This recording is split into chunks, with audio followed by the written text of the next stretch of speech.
راوی کہتے ہیں میں مدینے میں گیا، میں نے قبر نبی کو بوسہ دیا۔ قبر نبی کو بوسہ دینے کے بعد میرے دل میں خیال آیا میں اپنے چھٹے امام کو جا کے مبارک دوں۔ کہتے میں امام کے دروازے پر آیا، میں نے دستک دی، علی کی شہادت ہے، عباس کا علم میرے سر پہ، قسم کھا کے روایت پڑھتا ہوں، امام گھر سے باہر نکلے، بطول کے لال نے کالے کپڑے پہنے ہوئے تھے۔ راوی دیکھ کے کہتے ہیں مولا لوگ کیا کہیں گے، عید والے دن بھی کالے کپڑے۔ داڑھی آنسوؤں سے بھیگ گئی، رو کے فرمایا ان مسلمانوں نے ہمیں کون سی عید منانے دی؟ اللہ تیری ہائے قبول کرے، حسین کی ماں پر انہوں نے ہمیں کون سی عید منانے دی؟ عیدیں سوگوار ہو گئی آل محمد کی، جن کے صدقے میں عید تھی، ان ظالموں نے ان گھروں کو لوٹ لیا، ساروں نے مل کے زینب کو یتیم کیا۔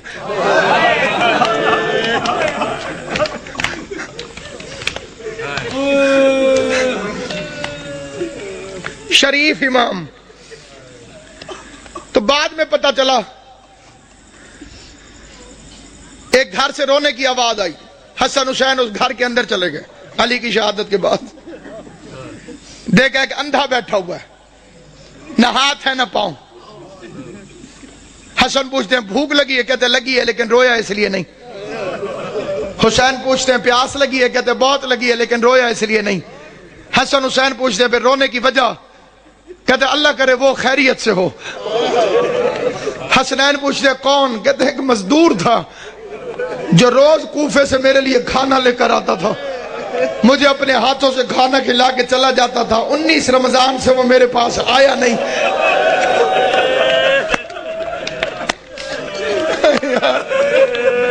ہائے یا علی، ہائے یا آواز صرف مزدور نہیں، امیر المومنین تھا، ہمارا بابا تھا علی ابن ابی طالب۔ ہم یتیم ہو گئے، آج کے بعد تجھے حسن کھانا کھلائے گا۔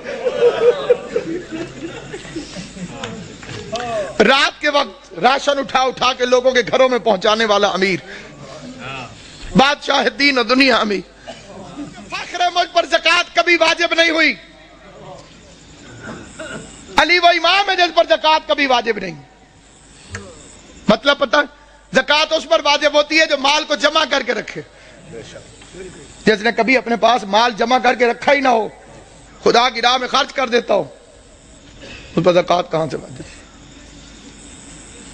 جو جانوروں کے لیے بھی وصیت کرے، گورنروں کو خط لکھا میرے مولا نے، ایک لمبا راستہ ہو لیکن اس میں پانی اور گھاس ملتا ہو، ایک شارٹ کٹ ہو لیکن اس میں پانی اور گھاس نہ ہو، تو خبردار لمبے راستے کے خوف سے جانوروں کو اذیت نہ دینا، لمبے راستے سے آنا تاکہ جانوروں کو پانی بھی ملتا رہے اور کھانے کو بھی دعوی ملتی۔ کالی رات تو فرمایا تھا یہ بطخیں میرا نوحہ کر رہی، بطخوں نے اپنی چونچوں میں مولا کی ابا لے لی تھی، یہ میرا نوحہ پڑھ رہی، میرا نوحہ پڑھ رہی۔ کبھی بطخیں کسی مقام پر شور مچائیں تو پریشان نہ ہونا، اس لحاظ سے ان کی عزت کر لینا کہ یہ علی کے گھر میں پلتی، اور اسی طرح شور مچا کے روئی تھی حیدر کرار کے لیے۔ فرمایا حسن انہیں پانی پلا سکو، کھانا کھلا سکو، دانا چگوا سکو تو رکھنا، ورنہ انہیں آزاد کر دینا۔ میں ایک مرتبہ فکرہ کہتا ہوں، بے غیرت زمانہ جو علی جس کوفے میں بطخوں کو بھی پیاسا برداشت نہیں کرتا تھا، اسی شہر میں اس کی پوتی سکینہ حسرت سے مسلمانوں کو دیکھتی رہی کہ کوئی ہے جو مجھے محمد کے رشتہ داری کی وجہ سے پانی کا گھونٹ ملے۔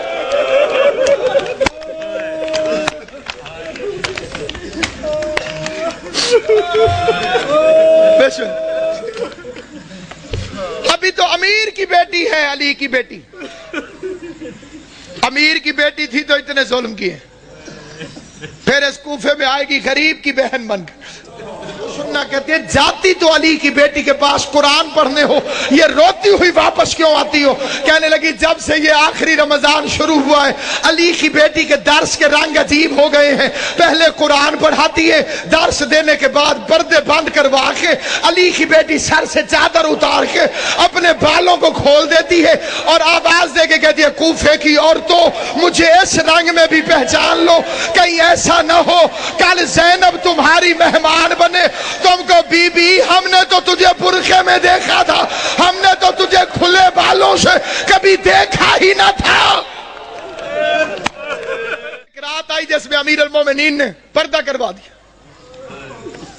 بڑی غربت کی لمبی داستان ہے. علی جیسا شریف باپ, زینب جیسی باحیا بیٹی بازار میں لے کے چل پڑا, میرا مولا مشکل کشا. زینب یہ کچہری ہے, یہ دارالعمارہ ہے, یہ بازار کناسہ ہے. میں نے پڑھ لیا, تم نے سن لیا. زینب کی کمر جھک گئی, رو کے آواز دی, بابا بازار کچہریاں بیٹوں کو دکھائی جاتی, میں تیری بیٹی ہوں, مجھے کیوں دکھاتا ہے؟ آواز ہے, ایک وقت آئے گا میرے بیٹے مارے جائیں گے. جزاک اللہ. میرے بیٹے مارے جائیں گے, تجھے درباروں میں آنا ہوگا. اگلا واقعہ جسے پڑھنا بڑا ضروری سمجھتا ہوں. میں نے مقتل میں اپنی آنکھوں سے پڑھا ہے. حسین کو بلایا اور داڑھی چومنی شروع کر دی. حسین عرض کرتے ہیں, بابا میری داڑھی کیوں چومتے؟ فرمایا, ایک دفعہ تیرے نانے نے میری داڑھی چومی تھی. داران امام مظلوم کہا, ایک دفعہ تیرے نانے نے میری داڑھی چومی تھی. میں نے پوچھا تھا, مولا میری داڑھی کیوں چوم دو؟ تو رسول نے فرمایا تھا, علی ایک رمضان آئے گا جس میں تیری داڑھی خون سے خضاب ہوگی, اس لیے چوم دو. میری داڑھی تو ایک میرے خون سے خضاب ہوگی, اور تیری داڑھی کبھی اکبر کے خون سے, کبھی علی اصغر کے خون, ماتم کرنا, کبھی غازی کے خون سے, کبھی قاسم کے خون سے, کبھی عباس کے خون سے. اجرکم اللہ جعلکم اللہ من الباقین. مولا میرا اور تمہارا شمار رونے اور رلانے والوں میں کرے. آخری روایت پڑھتا ہوں, لیکن جہاں جہاں تک میری آواز جائے توجہ چاہتا ہوں. یہ دوسری رات ہے, علی کے زخمی ہونے کی پہلی رات ہے, لیکن یہ جو کل رات گزر گئی ہے, سارے جانتے ہو کہ یہ روزہ ام کلثوم کے پاس, اپنی شہزادی کے پاس میرے مولا نے افطار فرمایا. ایک فکرہ میں دست بستہ کہتا ہوں صاحب دربار کو گواہ بنا کر. میں کسی کی تردید میں نہیں کہتا, کسی کی مخالفت میں نہیں کہتا, کسی کی مخالفت کی میری اوقات نہیں. میں امام حسین کا سب سے چھوٹا ذاکر ہوں, جناب زہرا کا وکیل ہوں.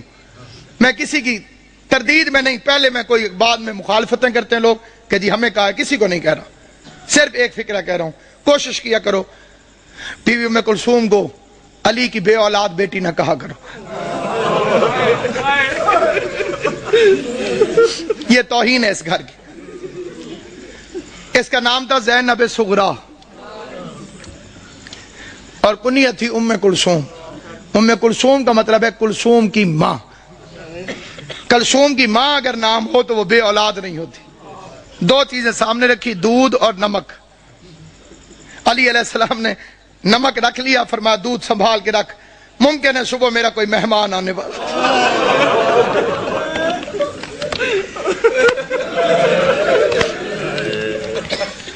ممکن ہے صبح میرا کوئی مہمان, انہیں شربت پلانا پڑے. ہائے کر لو گے جو تمہاری اپنی مرضی ہے. میں بڑا رویا تھا جب میں نے یہ روایت پڑھی تھی. ساری اولاد کھڑی تھی علی کی. جب زخمی ہوا نا میرا مولا, ساری اولاد کھڑی تھی. ایک ایک کا چہرہ دیکھتے دیکھتے علی کی نظر عباس پہ رکی. عباس میرے قاتل کو شربت پلاؤ.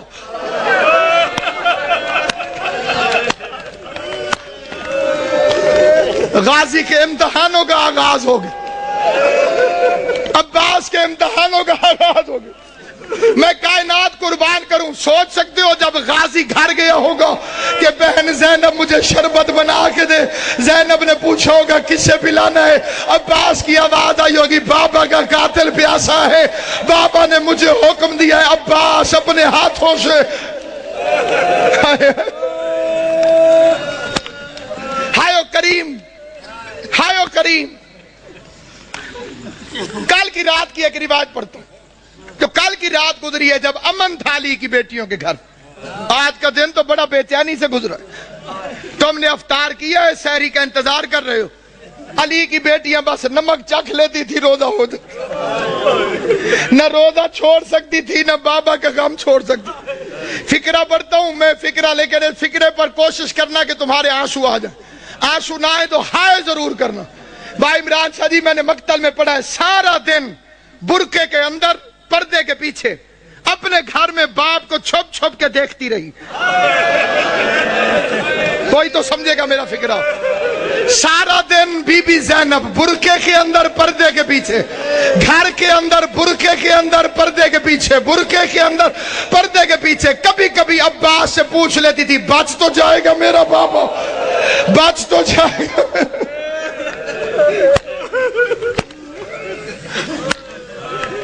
آج کے دن کا واقعہ علماء پڑھتے ہیں، علی کی آنکھیں بند ہیں، کافی دیر چھپ کے دیکھتی رہی۔ عباس سے پوچھتی ہے آ جاؤں میں؟ عباس نے فرمایا اپنا گھر ہے، چار دیواری ہے، دروازے بند ہیں، آج۔ باپ کے سامنے آئی، کافی دیر علی کا چہرہ دیکھتی رہی۔ بابا میرے مولا نے آنکھیں نہیں کھولی، قسمت کی ماری قریب بیٹھ گئی، موت کی ختم ہوئی بی بی زینب۔ قسمت نہیں علی کی بیٹی، کبھی ماں کو پٹیاں باندھتی رہی ہے،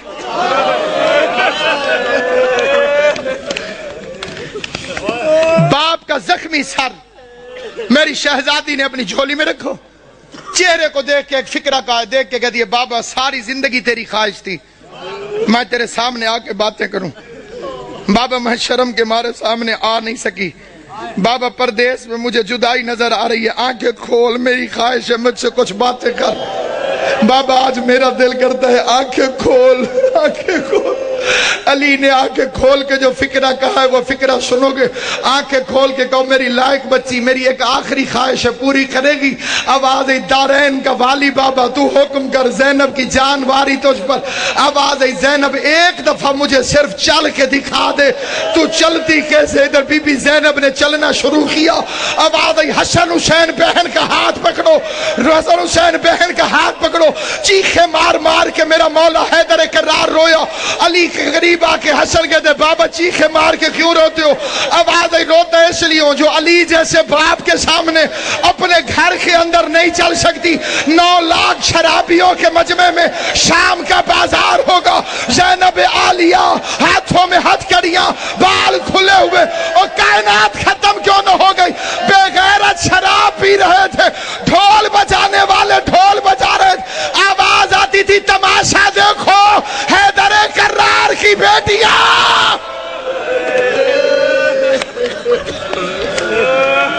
جب کہوں گا پھر زیارت آئی، حیدر کرار کی بیٹیاں، شاہ ابرار کی بیٹیاں۔ آج بابا لیٹا ہے، کل 7 نماز میں تھا، کل کی رات قبلہ لیلۃ القدر کا آغاز۔ مومنوں کے گھروں میں بڑی عبادت ہوتی ہے تو امیر المومنین کا گھر تھا، جنہیں لیلۃ القدر کی عبادت معلوم ہے، جو اس سے مستفید ہوتے ہیں، ان خوش نصیبوں سے میری التماس سے وہ میری حمایت کریں گے۔ علی کی بیٹیاں قرآن سر پہ رکھ کے بے کہ یا اللہ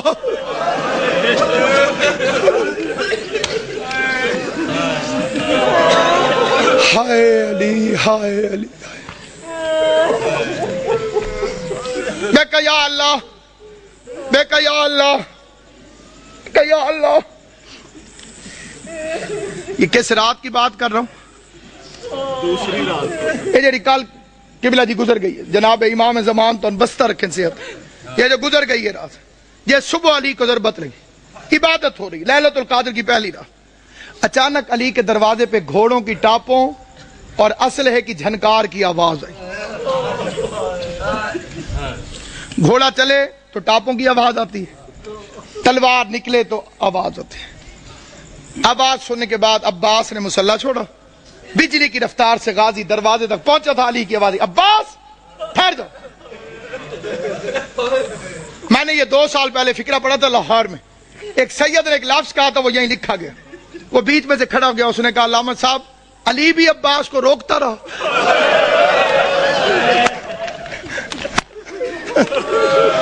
آج رقم